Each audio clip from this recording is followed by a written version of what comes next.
Ada hadis qudsi. Saya bacakan hadisnya, lalu saya akhiri. Ini rahasia yang sangat besar. Ini hanya terjadi dalam sholat. Saya ulang, hanya terjadi dalam sholat. Qasamtu shalah baini wa baina abdi ala nisfain. Kata Allah di hadis qudsi, saya bagi sholat itu dua bagian. Antara hak aku dengan hak hambaku. Dua bagian. Wali abdi ma sa'al. Kalau hambaku benar menunaikan hakku, maka aku akan berikan hak dia. Apa itu? Yuk masuk. Ini rahasia terbesar. Idza qala al-'abdu alhamdulillahi rabbil alamin. Kalau bacaan hamba di Al-Fatihahnya sampai kepada alhamdulillahi rabbil alamin, qala Allahu azza wa jalla, maka Allah akan menjawab bacaannya. Hamadani abdi, hambaku sedang memujiku. Makanya tadi ketika antum sholat, rasakan antum dilihat Allah.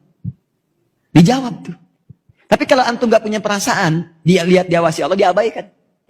Selesai itu. Makanya lain ke hatinya tuh ada perasaan enak. Wa idza qala ar-rahmanir rahim, jika dia sampai pada bacaan ar-rahmanir rahim, qala Allah azza wa jalla asna alayya abdi, hambaku sedang menyanjungku, kata Allah. Wa idza qala maliki yaumiddin, kalau hambaku sampai pada bacaan maliki yaumiddin, qala Allah azza wa jalla majjadani abdi, Allah menjawab majjadani abdi, hambaku sedang mengagungkanku. Terakhir. Wa idza qala al-abdu, kalau hamba sampai pada bacaan iyyaka na'budu wa iyyaka nasta'in, ya Allah, sekarang ini kami sedang ibadah, salat. Wa iyyaka nasta'in, dan sekarang kami sedang punya permohonan, ya Allah. Kami ada persoalan, kami ada kebutuhan, kami ada masalah, kami minta, ya Allah, solusinya. Maka apa jawab Allah? Perhatikan jawabannya, beda dengan yang tadi.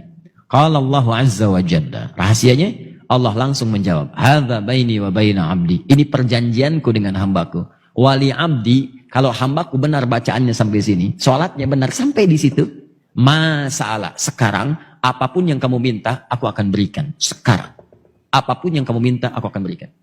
Saya tanya pada Anda membacakan iyyaka na'budu wa iyyaka nasta'in saat ruku atau saat sujud? Jangan kelamaan, saat berdiri. Enggak ada orang ruku baca iyyaka na'budu wa iyyaka nasta'in. Allahu akbar, iyyaka na'budu wa iyyaka nasta'in. Enggak ada. Subhana rabbiyal azim, subhana rabbiyal azim bihamdi, subhanakallahumma bihamdika Allahumma ighfirli. Itu yang dibaca. Iyyaka na'budu wa iyyaka nasta'in saat berdiri. Jadi berdiri saja. Kalau antum benar tuh salatnya baru berdiri begini, itu seketika antum butuh apa dikabulkan. Nabi Zakaria pernah minta dalam berdiri. Dirangkum di Quran surah 3. Tadi malam saya jelaskan ayat 38 sampai 39. Itu sedang sholat.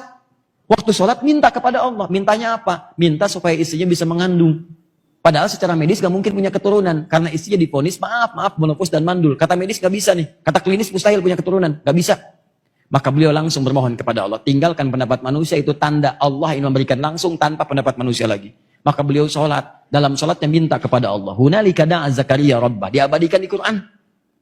Di mihrab itu Nabi Zakaria bermohon kepada Rabb. Qala Rabbi habli min ladunka dzurriyyatan thayyibah innaka sami'ud du'a. Ya Allah, mereka mengatakan aku enggak mungkin punya keturunan. Istriku punya keterbatasan. Karena itu saya mohon darimu saja ya Allah. Engkau pasti mengabulkan doa hamba. Ya Allah, pengabulanmu tidak terbatas. Kalau pada yang tidak terbatas pemberiannya tidak mengabulkan, kepada siapa lagi hamba mesti memohon? Engkau pasti mendengar doa hamba. Kalau pada yang maha mendengar tidak mengabulkan, kepada siapa lagi hamba mesti panjatkan? Itu sedang berdiri. Berdiri bahasa Arabnya qaimun, sedang sholat yusolli, baru selesai doanya. Turun malaikat langsung nyampaikan. Ayat 39-nya.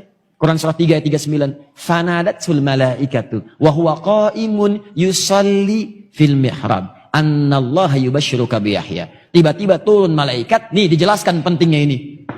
Sedangkan beliau masih berdiri dalam sholatnya. Turun jawaban, Allah mengabulkan, memberi kabar gembira, istrimu akan mengandung, melahirkan, punya anak, namanya langsung dari Allah Yahya, sosok yang hidup, yang mustahil menurut manusia. Bayi terlahir dari rahim seorang perempuan yang menopause dan mandul, kata Allah nggak ada yang mustahil bagiku, jadi dan hidup dia.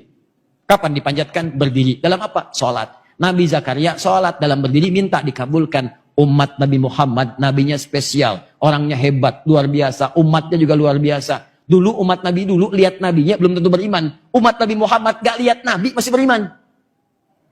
Kurang apa lagi? Nabi Musa itu banyak umatnya, kelihatan nabinya ada gak beriman juga. Dibebaskan dari Firaun, Firaunnya ditenggelamin, tenggelam sampai ke bawah tuh. Begitu bebas dari lautan itu, Firaunnya sudah wafat, sudah selesai seketika. Musa, tolong dong cariin Tuhan lain. Bayangin. Nabi Isa kurang apa lagi? Mukjizatnya dahsyat. Yang tidak ada dengan izin Allah. Sakit tinggal diusap. Orang ke dokter ini diusap. Nabi Isa sakit mata, usap melihat. Nabi Isa kolera, usap lihat. Nabi Isa, Nabi Isa itu usap, tinggal usap. Dokter bangkrut lah pada saat itu. Ya. Usap. Yakin. Kedua, ini yang paling dahsyat. Menghidupkan yang mati dengan izin Allah. Ada persoalan, hidup dengan izin Allah. Hidup, naik lagi, berdiri. Ngasih tahu persoalannya, wafat lagi. Dengan izin Allah. Sampai sebegitunya, nggak yakin juga dicari-cari nabinya. Mau dibunuh. Anda bayangkan, umat yang melihat masih ingkar juga. Umat Nabi Muhammad beda. Nggak pernah lihat nabinya tuh kayak kita sekarang. Kalau di zaman Nabi melihat Nabi beriman, itu biasa. Nih, kita nggak pernah lihat. 15 abad udah lewat. Bahkan ada yang mimpi pun nggak pernah lihat. Masih mau beriman. Maka Allah berikan yang spesial untuk umat Nabi Muhammad. Nabi Zakaria sholat, berdiri, minta dikasih. Umat Nabi Muhammad sebelum sholat 5 kali sehari. Kata Allah, saya tunggu. Kamu mau minta apa, saya kasih. Cuman pertanyaannya, banyak yang tidak minta pada saat itu. Saya tanya pada antum, ketika antum sampai pada ayat ini, iya karena budu, iya karena stain, antum minta apa? Ayo. Padahal jelas. Baca Al-Baqarah ayat 45. Wasta'inu bisabri wassalah.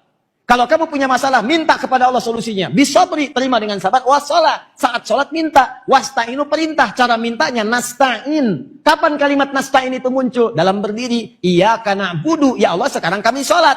Kata engkau kalau punya masalah, lakukan sholat. Sekarang kami sholat. Wa iyyaka nasta'in. Kata engkau wasta'inu, sekarang kami nasta'in. Sekarang kami minta. Kata Allah, ya kalau bagus sholatmu sekarang, minta. Apapun yang kamu minta, aku kabulkan. Pertanyaan saya, ini rahasia besar. Berapa di antara kita yang pernah minta dalam posisi seperti itu? Nah sekarang Ustaz, kalau kami ingin bermohon kepada Allah, ingin meminta. Minta ya Allah, minta. Bagaimana caranya? Apakah langsung kita ucapkan? Ataukah kita sirkan dalam hati kita permohonannya? Ataukah kita pilih ada isyarat ayat-ayat lain yang kalau dibacakan, Allah kabulkan? Ada rahasia besar. Yang kalau antum bacakan satu kalimat ini, apapun yang antum butuhkan akan dikabulkan seketika. Ketika antum butuhkan itu. Apa bacaan itu? Nanti dalam episode berikutnya kita akan bahas.